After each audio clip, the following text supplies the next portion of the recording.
Okay, here. This is Mike Benoit. Going to do a little review here. Oh, man, this kind of makes me mad. That ain't what I want. This is what I want. Right here. Okay. Here we go.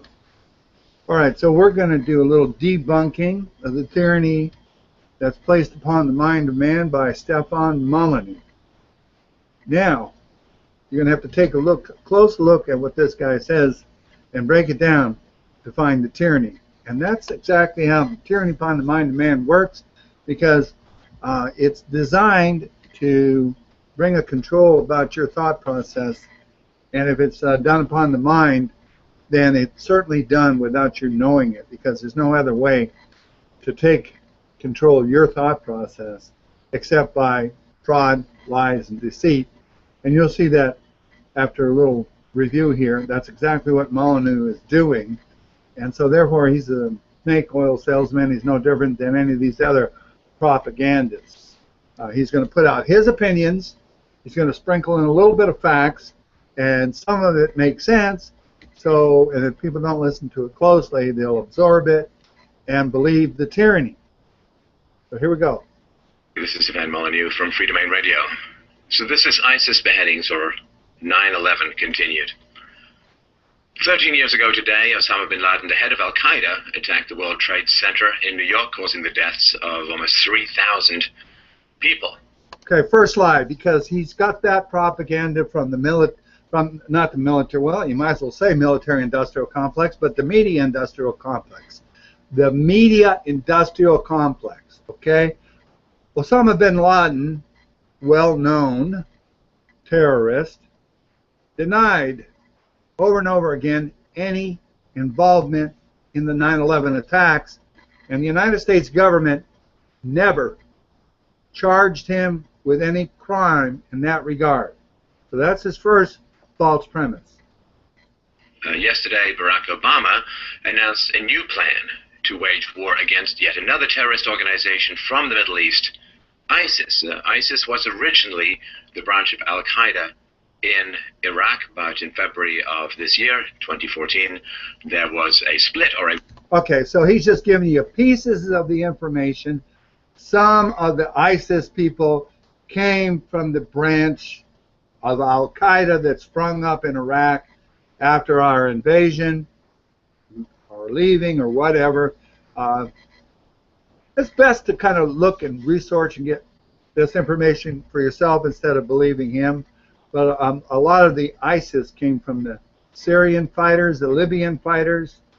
So he gives you a piece of the truth here, and people are going to say, and they're going to march off saying, oh, ISIS came from al-Qaeda in Iraq, as if that's the whole story. Rift between the two organizations, but it grew out of the same root and branch of al-Qaeda.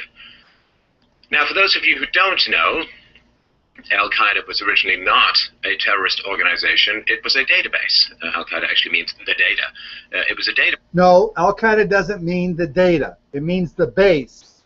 Okay? So this guy grabs the pieces of information and runs, extrapolates on it, and runs like he's some great, wise guru. Base compiled by American foreign operatives such as the CIA to allow for the Mujahideen, which the American government hoped to use against Soviet incursions and imperialism, particularly in Afghanistan in the 1980s. Al-Qaeda was a database which allowed people to... Al-Qaeda was a database which allowed people, blah, blah, blah. The word Al-Qaeda means the base, okay? I don't know where to skip on this guy. Organize that the U.S. felt they had common interests with in fighting the Soviets. It was the members, the Mujahideen, were originally, of course, founded, funded, armed, and trained by the CIA, including Osama bin Laden. They were proxy warriors designed to oppose Soviet imperialism. So one thing to understand about modern warfare is that since the end of the Second World War, it's been pretty patently revealed that empires are a net loss. One thing to understand about modern warfare, it's been patently revealed that empires are a net loss.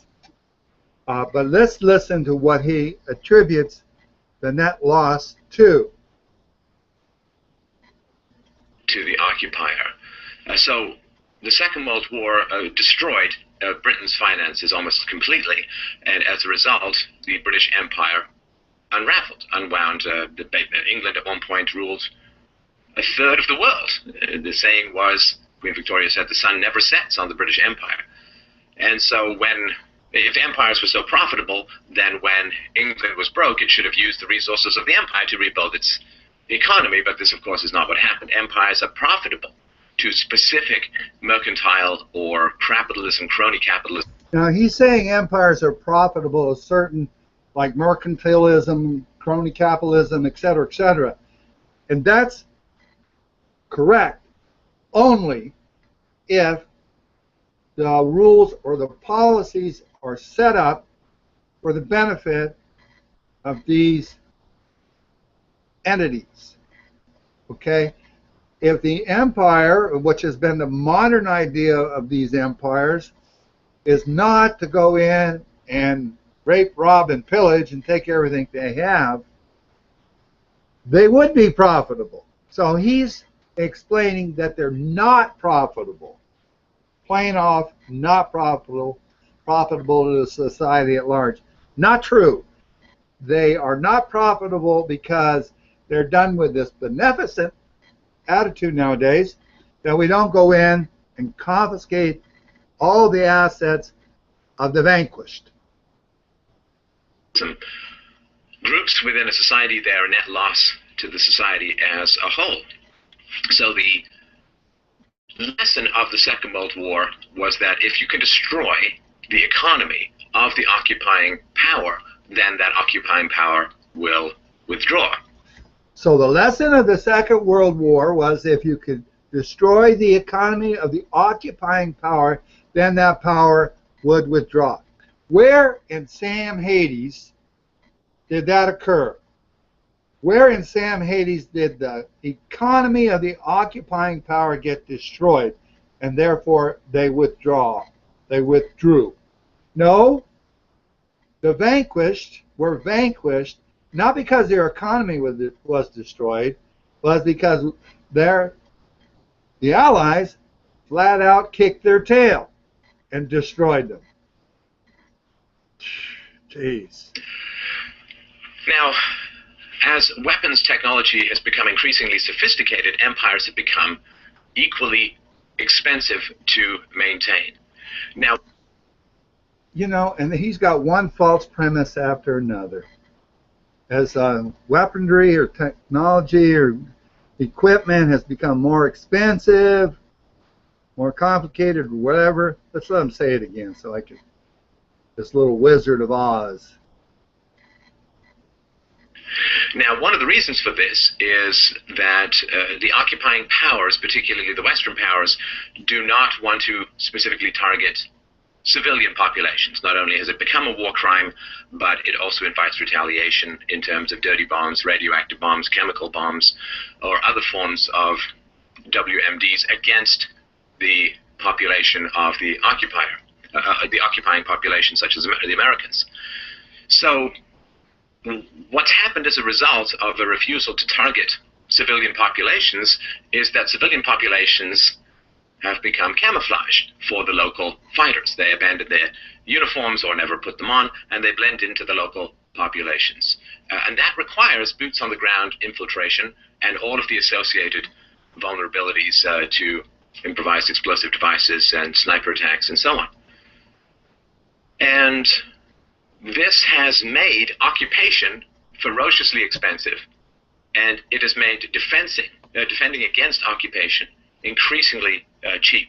One of the things that the Mujahideen learned in Afghanistan, or that they were taught by the CIA, is that a $15,000 Stinger missile, surface-to-air missile, can take down a $20 million MiG fighter jet. And these imbalance of resources, that it's much more. All right, if you take a look at the U.S. occupation of Iraq or Afghanistan, the only reason it was expensive is because to the society of the conquering army is that that society was made to pay for it, and not the society of the vanquished. expensive to attack than it is to defend, has been the path towards local autonomy and the overthrow of foreign occupation. That's poppycock, okay? The U.S. didn't leave Iraq because they were getting their butt whooped because of little bazookas and whatnot. The U.S. left Iraq because it was like, hey, what are we doing here? Mission accomplished. Let's get out of here. So basically, to expel foreign occupation now, modern defensive fighters wage wars of expensive attrition that is designed to target the occupier's economy, the domestic economy as a whole. So this was known to French resistance fighters in Vichy France in the 1940s under the Nazi occupation. So they would target German soldiers, but they would actually aim not to kill the German soldiers, but to wound them, because that was much more expensive to treat and maintain. And of course, this is happening with the American fighters. So now he's saying that the Germans left France because the French underground made it too expensive for them to occupy France. If you believe that, I mean, this stuff with this guy, you really have to swallow the pill to go in even this far with this guy. No? Oh, sure, that made it more expensive, but that's not what whooped their tail. Give me a break. As well.